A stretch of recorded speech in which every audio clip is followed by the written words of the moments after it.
الرحمن الرحيم. كتاب التوحيد. باب ما جاء في الاستسقاء بالأنواع. وعن مالك الأشعري رضي الله عنه أن رسول الله صلى الله عليه وسلم قال: 4 في أمتي من أمر الجاهلية لا يتركهن: الفخر بالأحساب، والطعن في الأنساب، والاستسقاء بالنجوم، والنياحة. وقال: الناحية إذا لم تتب قبل موتها تقام يوم القيامة وعليها سربال من قطران ودرع من جرب. رواه مسلم. بسم الله الرحمن الرحيم، والصلاة والسلام على نبينا محمد وعلى آله وأصحابه وسلم تسليما كثيرا. سبحانك لا علم لنا إلا ما علمتنا إنك أنت العليم الحكيم. أستغفر الله الذي لا إله إلا هو الحي القيوم وأتوب إليه. اللهم انفعنا بما علمتنا وعلمنا ما ينفعنا وزدنا علما. بي أرابا سوية هجريا بكلي أني كمناني أني بناني أني ولون فلا شهر الجمادى الأولى من هجرة سانكالو دورنا بسوية وولون فلاناي ميلاد النصارى وكجات بافلا أني مغا أني دورو سانكالو تانا بسوية ومغا نكونو توناي أمبي داودا بو مسجد رجاء وامبو كونو درسوا الشيخ الإسلام محمد ابن عبد الوهاب أكا كتاب التوحيد بوندا مناكو كسانجيني كدامبي كتا دولونا كسببو كدولوية دلمنو نانا ولا كو حرامويا قرآن آية ونحديثا أمبو بوندا دلا hadisa min kalana an ka derisu tɛmɛnɛ an y'o dɔ fɔ a la.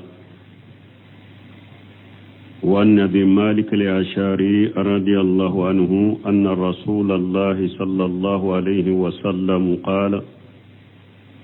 4 في أمتي من أمر الجاهلية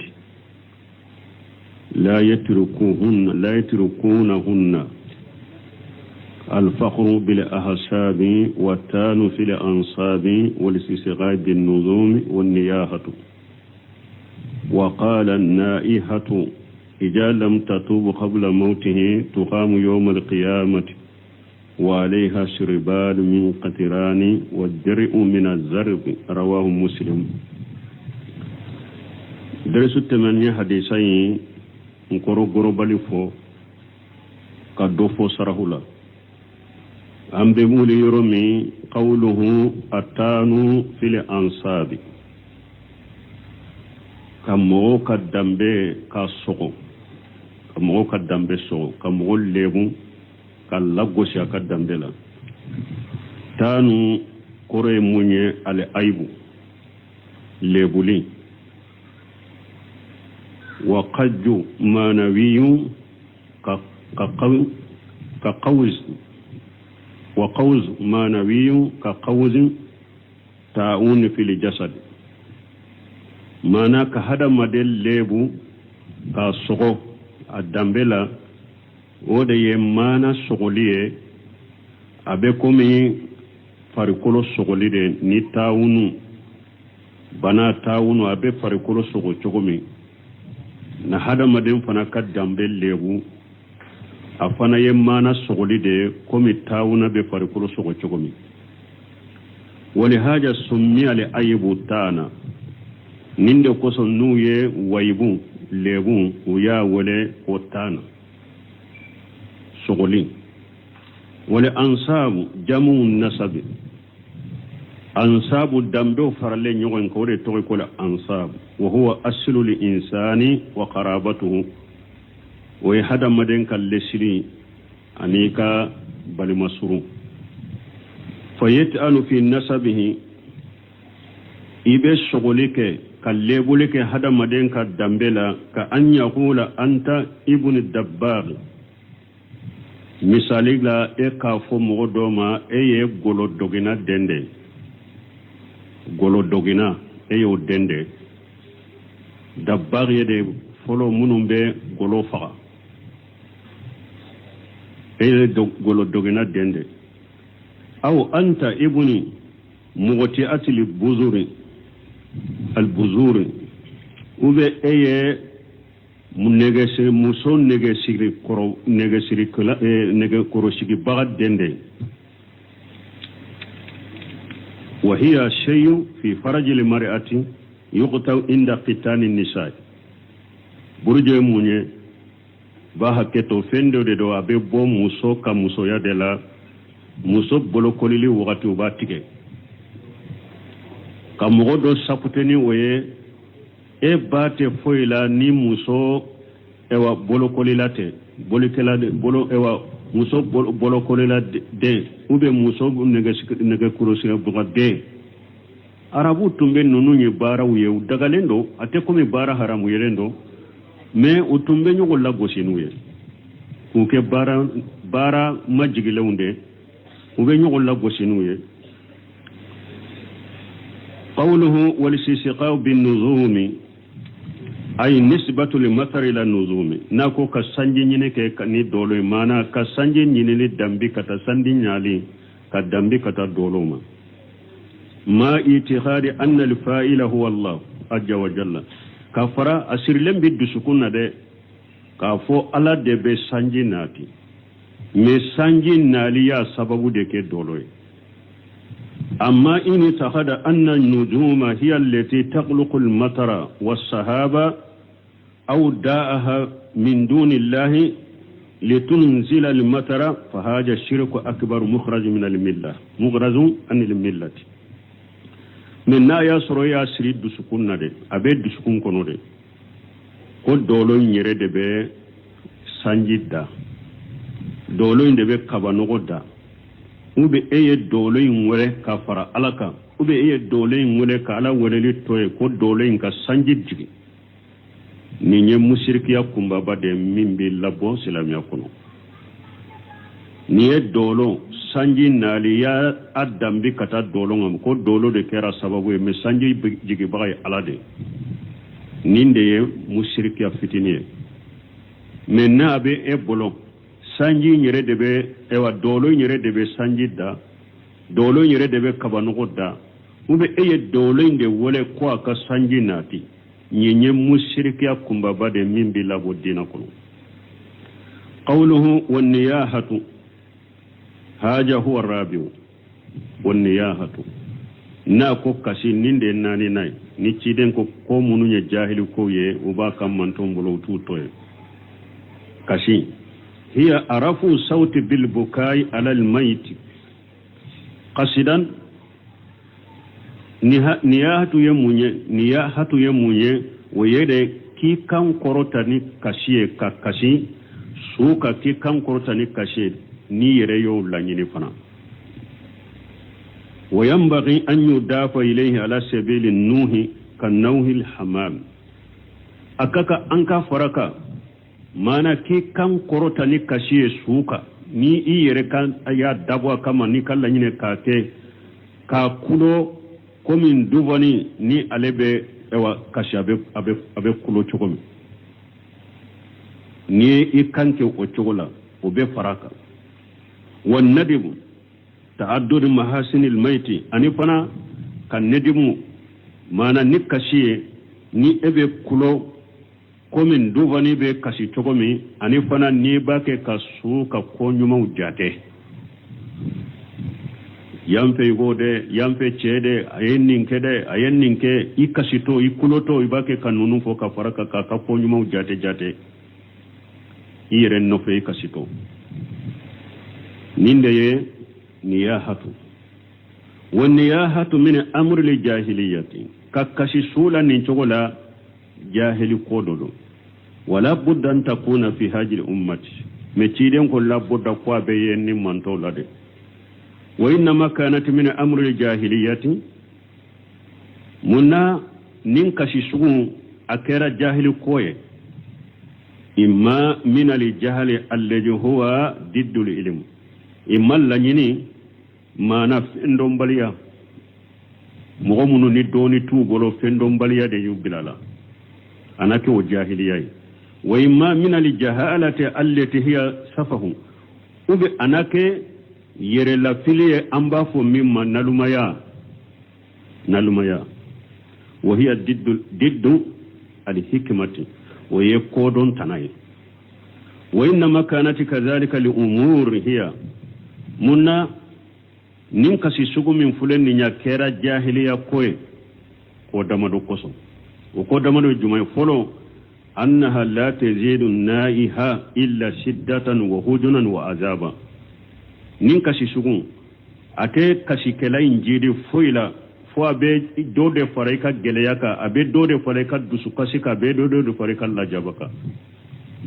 ate femboy ka dusukasila wate femboy ka lajabalaw abe dode faraka min ya to akera jahiliya ko yede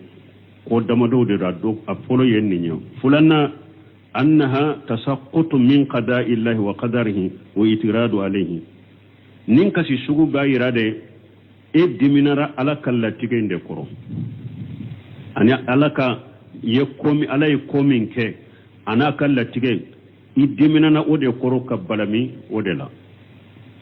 ode mabbe ema ni nyefulanay asabana annaha tuhayyiju ahadana khairihi nin kashi sugu abe itanaka dusu kashi de wuli abe tanaka dusu kashi wuli hari na yasro mugomi sabalilen tundo adusu kasilente nin kasi sugu beke sababu kamo were dusu kasi nofe wodi yato nin ko sababu de la kera jahil ko ye wa gadi dukira ani ibn akhili rahimahullah wa huwa min ulama'il hanabilati no seminu ko rahimahullah aku yafo ko ibn akhili alaka nema ahmad ibn hanbal kama jahabi ka doni ke baga dode yenni ibn aqil annahu kharaja fi jinajati ibn aqil ibnihi aqil ni ibn aqil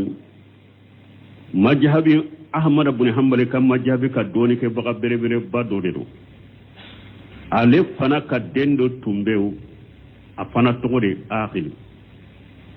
o den afatura ibn aghili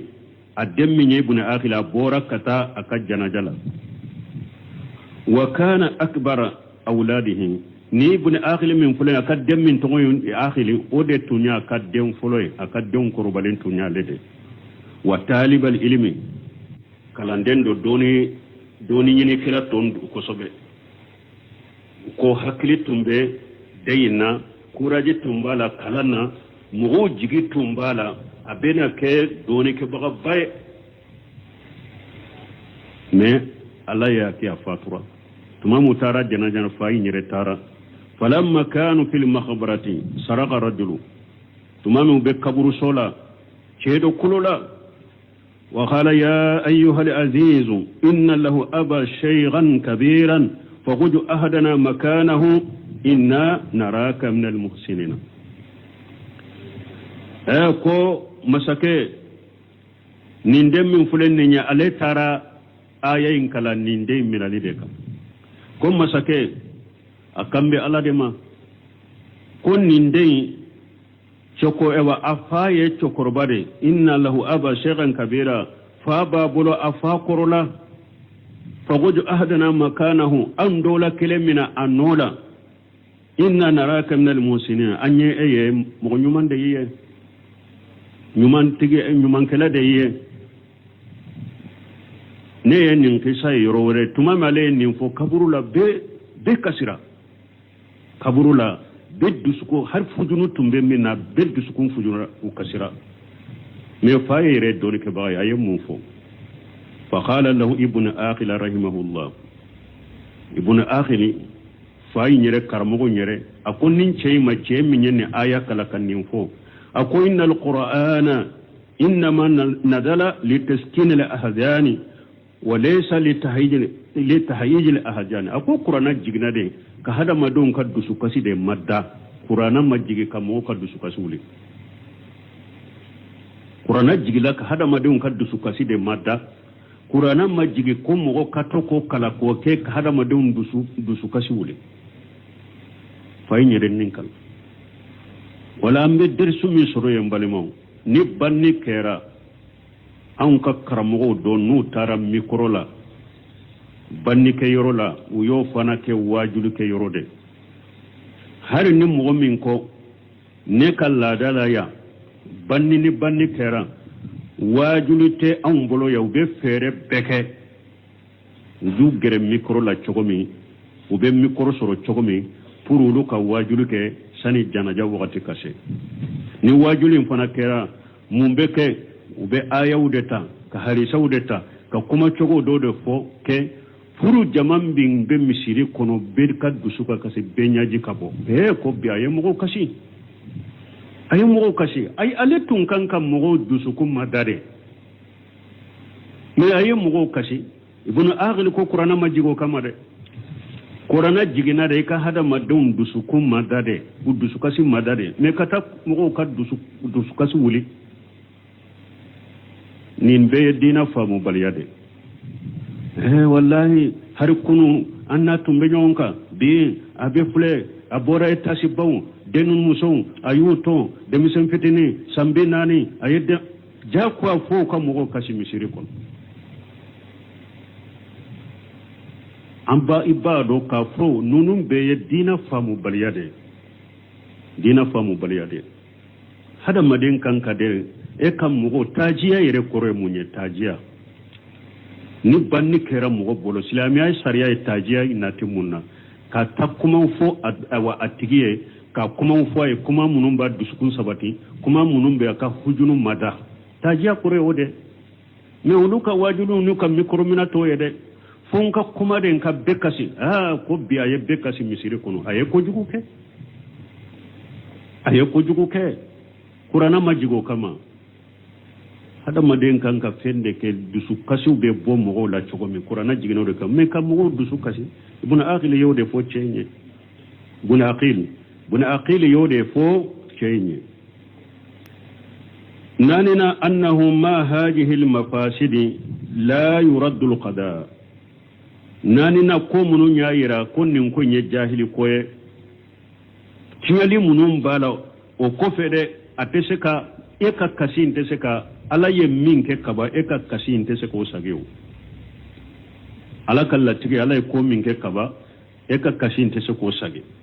wala yarfau ma najala bansiba min fana jigina eka kasin teseka korta ala ye kiri min tige kaba eka kasin teseka sagi masiba min jigina eka kasin teseka korta والنياحة تشمل ماذا إذا كانت من رجل أو امرأة ونين كسي من فلانية شهد ياكي ومسود ياكي با ايوا حديثين با فلا بدتا أكيرا شهد كسران ننشولا وبي مسود نين كسي شكوك حديثين با فلا بدتا لكن القالب وقوعها من النساء مي أكاچا أكيلي كاچا مسود لا ودياتو شهد نياكي مسود دميري مسود تافورا أكيلي كاچا مسود لا وجاهر الحديث حديث جاهر بمنيرنا أن هذا جنب لا تكفره إلا توبته حديث جاهر بمنيرنا نين جنوبو فويتايا فكبو مغمى فوني توبرا نمغمين بنين كسيتو كاكولو نسو سارا كاكولو كمين دوباني بكولو تغمي كاتوكا كانيومون جاتي جاتا نوفي ni yere la nyine ya fana nin kasi sugu min fulen ni haysa jahiru be min yira foy tese ka junugo ya fa ka boyla fonni tubirade wa anna li hasanati la tamuhu ka fo barany mawten nin junugo ko mi barany mamun to munum bubulo ko ten nin junugo ya fa yede li annahum min kaba'ir junub parce que nin kasi sugu ye abe junubu kumba bawdela wal kabairu junubu kumba baw fana la tumuha bil hasanati bara nyumaunte ulu tushere fala yamhuha illa tawbatu fuite junubu bakko ni tushe kabo mugolla fo tubu donc ne hadisa jahiru godera ni kasi sugu ye kabaira junubu de bara nyuma munumbe ibolo nebu kawta junubu ya fa kabo ila fo ka tubi kabo la de qawluhu na ko tuqamu yawm al-qiyamati ko atigi be wuli qiyama do aka kaburu kono walayha sirban min qatiran ay tuqamu min qabriha muso sugu min be nin kasi sugu ke yawm al-qiyama do abe wuli aka kaburu kono abe bo aka kaburu kono ni denye yelelin tasuma kono wode ba kanna wa shiribalu sawbun sabiqu kadari shiribalu ye munye fini dafale min be komi droki ba wal qitranu al ma'ruf qitranu min donendo wa yusamma jaftan ubafa ma jafta wa khila doko innahu nuhasu al mujabu doko ko denye yelele o droki de be doy kanna qawluhu wa diru mina zarabi bana sugu do fana be naye hadama demmina abi kurukuru de folo atumbe mugo mina burusula nayi mina ba fo ko bugurinje ko ka anoro nori farkola lebi e wa ingenye de abi fal kuru de kingenye ewa mana ala boy o bana sugu de fana biri farikolo la abi farikolo fambeta komi ni doroki bi kanna la nyene yokode o bana sugu de bi farikolo yoro beta komi doroki al jarabu maradun ma'ruf yakunu fil jildi jarabu bana donendo abe hada maden soroi farikolo la yuwarriqu li insana na yi soroi farikolo bi nganyade urubama yaqtulu al hayawan akacha na ye fenya na man kono sura bo fagade atumbe nyame umena be misu mina na yu mina kacha bu fagade wal mana yemunye anna kulla jildaha yakunu jarban bi manjilati darj lanyine munye ifari kulo bede beke nimbana sugue kake komi droki bi kanna ifari kulo bede beke nimbana sugue kake komi fari kulo de droki de bi kanna abeke komi droki ikanna wa iza istama qitiranu wa jarab jada al balaw hada madem fule fari kulo nimbana sugu bala denye yelele ndoroki farala oka baloma fara balauka afulen ko na be hada madem mala kan kisama folo na yiminan ko te sika fini grimando parce que ni fini grimando e fonte na koroye balawde uba fo ka fini fegemando de do don yerebe fini bila wakati na kera ko obila la gara isagira ka denye yelele doroki farauka oye balawye lianna li jarba ayu shay yamassuhu yata'assaru bihi obana sugufule ni fengo fe magarala aba noto la iba do yerela mana ni fengo fe magarala ba toro no bana sugubila fengo fe magarala doro abi toro fa kayfa wa ma hu qatiranu e chogode ni denye yelelin doro ke farale mboka lakan salakan tanga wal hikmatu annaha lamu tuqattil musibata hikma munye ni ala be nintigila mo janga kata ni nyanga ta sugula Allah gara a hikma munye tungami masiba minya ale soro ama masiba indatugu kam masiba indogo bisaburi ni sabali utiati bihaja alqitai yomal khama do ala bale fana datugu ni ndatugu ni femunye tumami masiba minya ale soro ama masiba indatugu ni sabali e jiyan kono lagara ala ba le fare kolo fana datugu ni jogodela shiribalu min qitirani wa daru min azarabi denye yelen doloki ani ka fare kolo beke bana nim bana suguye ka ke komi doroki de be nim bana sugu ka kalma komi doroki ani denye yele ala bale fana fa ko sutura ninde parce que masba min yaade soro dinya ma sutura ni sabali fa kanat al uqubatu min jinsi al amali wala janga kata kerani akoma ka baraka kalite na chogo uba fo ninde mal jajaw min jinsi amalihi ala be hada maden sara qiyama ni ka baraketa ewa kalite de yustafadu min al hadith ambe fayda do soro ni hadisala subutu risalatihi sallallahu alaihi wasallam ni hadisa be ciden ka ciden ya sabati li'annahu akhbara an amri min umuri al-khayr fa waqa kama akhbara parce que ciden yan kibare ni ko dogolen ko doye o ko inkebra ko mi ciden ya ko chogomi parce que ciden yan ni jogonnani min fa uba kam man tawla ayu fo chogomi ukera o chogola ni nye ciden ka ciden ya sabatiliye fulanna tanfiru min hajil ashiya ila arba'at ka Allah boli an kan yire koloshi ni fennani ma fennani juma al faqr bil ahsab ka waso nyona ni dambe wuye watani fil ansab anika hada maden ka dambe so ka dambe sabte wal sisiqa bin nuzum anika sanjin nali ka dambi kata dolo ma ka sababu ke dolo ye unniya hatal maiti anika kashi suka ka kulo suka min ya hada maden ni faturu kera hinna koso bisukun ka fujunu nyewjo ka bo ima kuma wore fonni ala tanuni fente bashi tola parce que cide nyere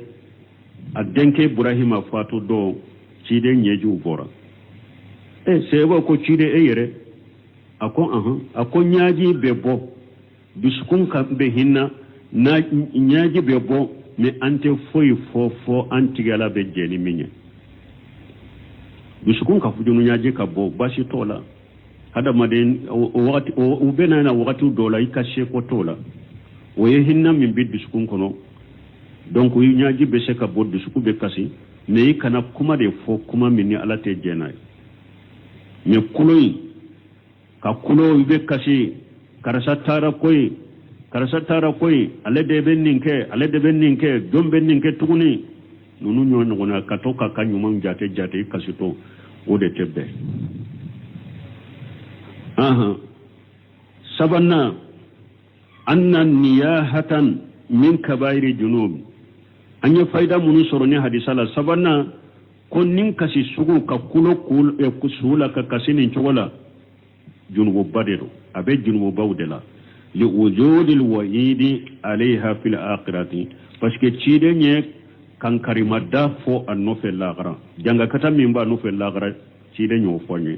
wa kullu jambi alaihi al wa'idu fil akhirati fa huwa min al kaba'ir junubu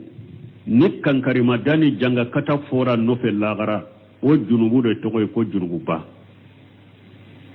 nanina hadisa faidan wula anna kaba'ira junubi la tukaffaru bil amali salih ko junubu baw bara nyuma to ya fade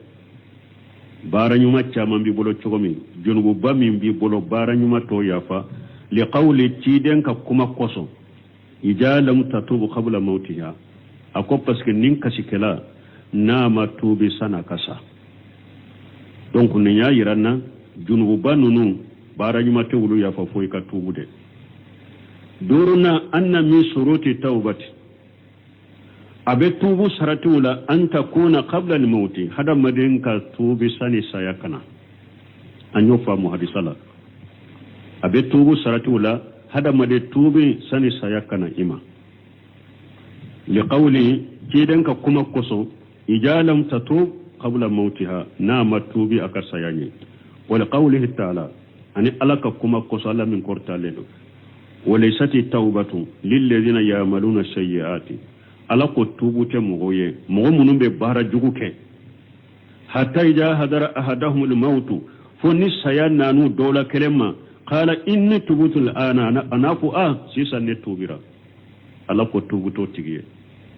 tubu te mogo ye mogo munun be junubu ke aba ka junubu la tabila fo saya ni saya nana na wakati mi na ni saya ni makara be nyon aba fo sisan tubira o tigi ka tubu te mina donc ni yaayira na ko tubu sarti do de al ka tubu sadi saya kana ciden ka risa do fanan nana inna allaha yuqbal tawbata ahadukum ma lam yukharqir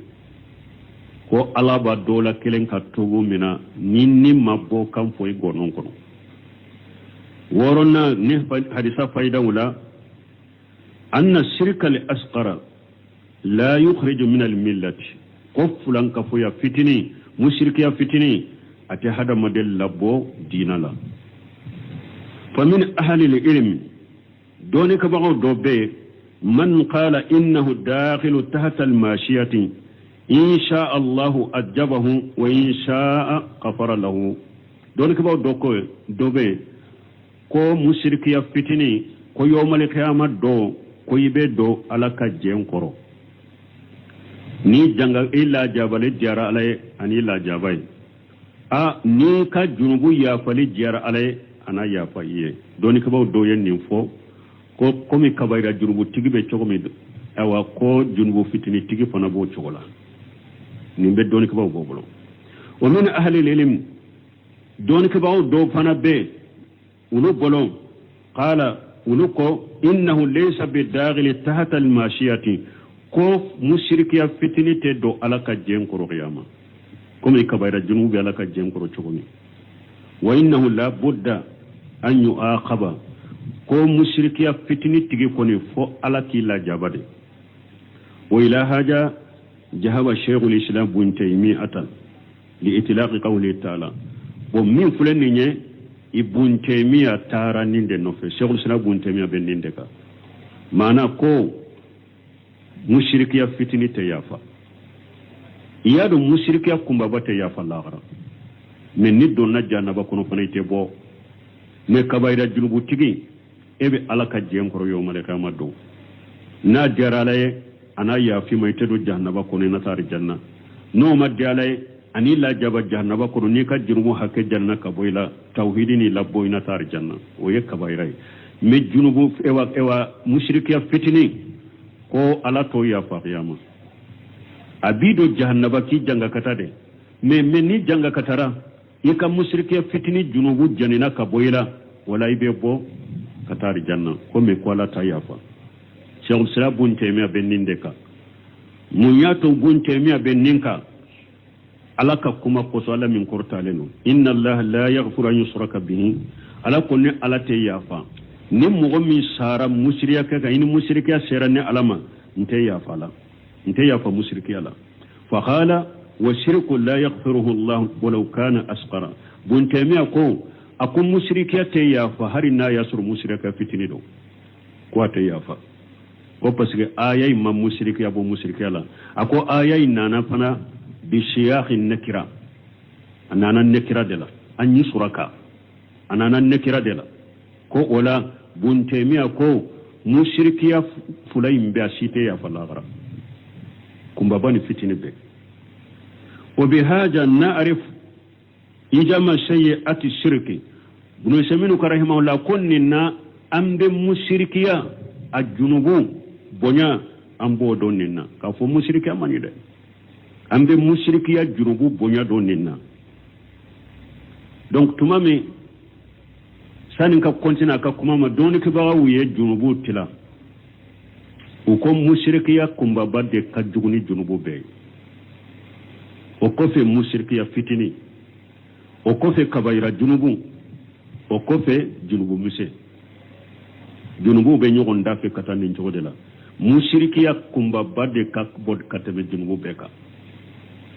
no o boraye mushrikiya fitini mana ka famu mushrikiya fitini ka juguni mo faay mushrika fitini aka juguni kabayra junubu ye junu jumaye mo faaw be kabayra junubu de la jenew be kabayra junubu de la dolomiu be kabayra junubu de la dolomiu be kabayra junubu de la galontigo be kabayra junubu de la korofolu be kabayra junubu de la mushrikiya fitini ka jugunu nimbe oya fitini de kumba batere mushrikiya fitini ka juguni nimbe junubu kumbaba de ka juguni junubu boye o ko fe musrikiya fitini o ko fe kabaira junubu o ko fe junubu fitini wala ibn usaymin ko qala ibn mas'ud radiyallahu anhu akoy ibn mas'ud ko alaka je kabama ako layna ahlifa billahi kajiba ahabbu ilayhi min ahlifa bi khayrihi sadiqa abdullah ibn mas'ud ko ako ne ka kalini alay ngalonka nka kalini alay ngalonka o kadinye katemen ka kalini alay ala tanaye cinyaka hayni yoro famude bu masudi kun alayka kalini alay ngalonka ko kadi alaye kateme aka kalini ala tanaye cinyaka ni kalini alay ngalonka mundo kabayra junubu yere badu ngalonde bi bole kalina ngalonka kalini alay ngalonka o ye kabayra junubu de mais ni kalini ala tanaye cinyaka o ye munye shirku o ye fulanka fu ya fitini de ka kalani ala tanay hari ne cinya de be bolo ni kalani ala tanay ye mushriki ya fitini ke ay abdullah ibn mas'ud ko ale ka kabaira junubu ngere ka kalani ala ngalon ka de ko o kadi ale ka tema ka kalani ala tanay cinya ka parce que mushriki ya fitini de ka jugu ka teme kabaira junubu ka mo kan ni famu ay tellement que jamana na tawhid ma famu dina ma famu ni mogomi jeneya galon darayila ubigge jeneya galon inde tinya yeretere jeneya galon ka dayila ubigge kabwani mamiyala bebi ko fe salibla ko ali mamiyal bi abe jeneya ke ku yani musumina ko yamin ni musumina salli wala jeneya haran galon kan sabati ka jamana ngono de ubibo salli wala bebe nyugila ko ali mami jeneya kila salli wala jeneya kila bebe nyugila mais mushrikun fule jamana kono mukfula mushrikiya kumbaba ube mugo la salli ubu jate mugo bawiye fana ni jamana madina famu de ko mali doni jamana ko mali dina jamana mi kabaira junubu kabbo bolo kateme mushrikiya kumbaba ka nu ye minye dolomina alimami dolomina bebe nyuguila salli wala aka salli wala mbe dolo de mi bebe misiri bila me mogo yere ba fo be bila ka jamanye kata kantigeli ke kaburu tigiye kata dafalen ke kaburu tigiye kata wuri bila kaburu ka ayere bo fo be bila ka jamanye me abe mogo la salla be jate karam mogo bani wajulu kala baye fana ani mogo baye jamana kono ko jamana islam ya famu ko islam jamana ko yedone jamana donc fo an ka tawhid kala ka famu balimo mushrikiya fitini aka juguni kabayra jurumu ko de ya to don ko no semini ko rahimahullah ko mugo dobbe ubu ka kun yanu ka jugu ya bet ewa bo fama udeka suni tile famu nanini no bortolini fen ka soro utenye su ka population makulu wele kata alama folo akuyi ba soro ka population fana mushriku bula ne ute hamini ulu yede ubu ka kuniya ni ka kuma jugu be bo fama udeka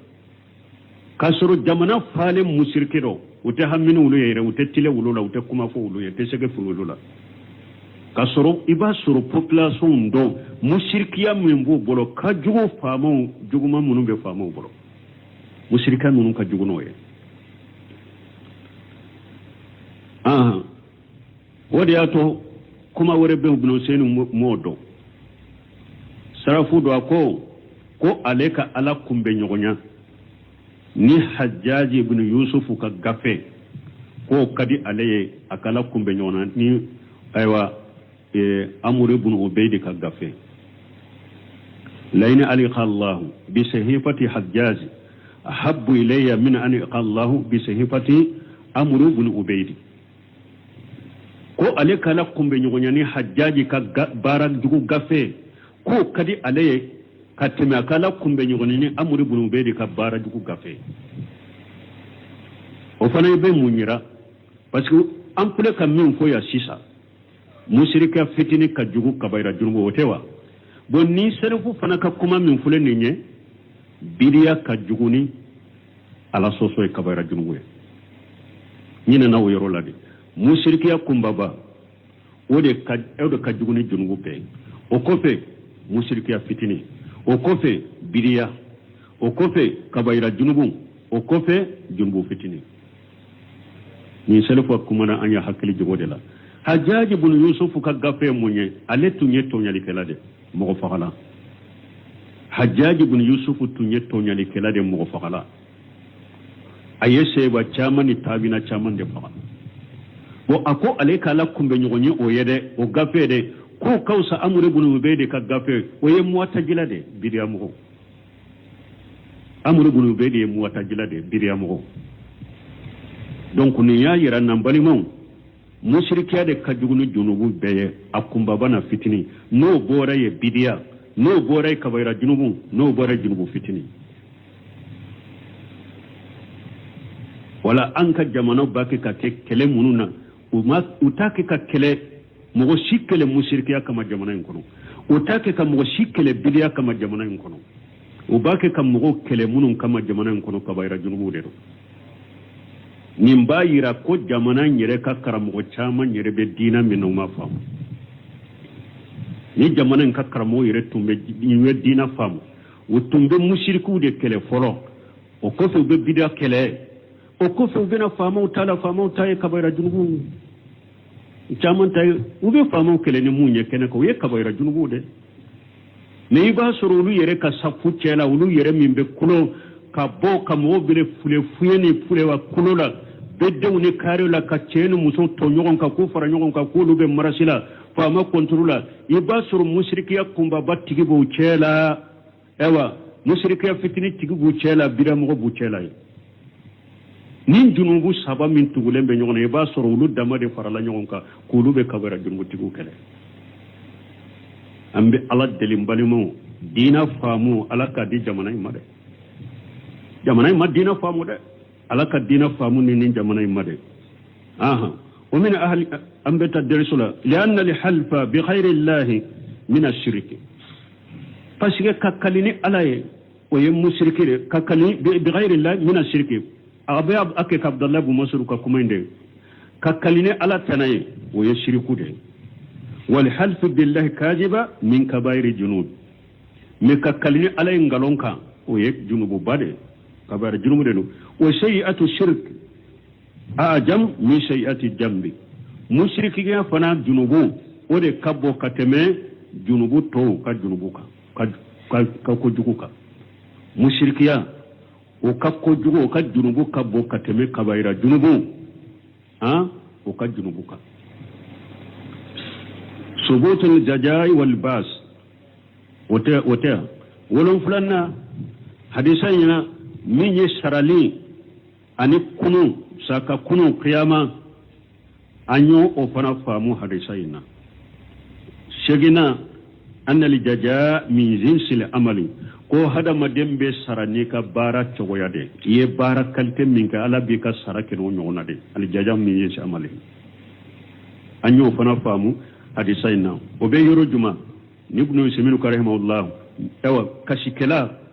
naame bansiba min nya soro naama suturani sabariye yomali qiyama do ala ba farikulo suturani ni nunde munun fora bana drokilama ani denye yeleli donc ne yayira ni ko hada maden be junubuni ala kota sugu minke ika sarabe ko sugu de lahara wakati sheraya wote hadisa wore de benata ko fana kajaw wakati fana tobo ambe joya ambe ala dele ala ka wakati wore iranna سبحانك اللهم ربنا بحمدك أشهد أن لا إله إلا أنت أستغفرك وأتوب إليك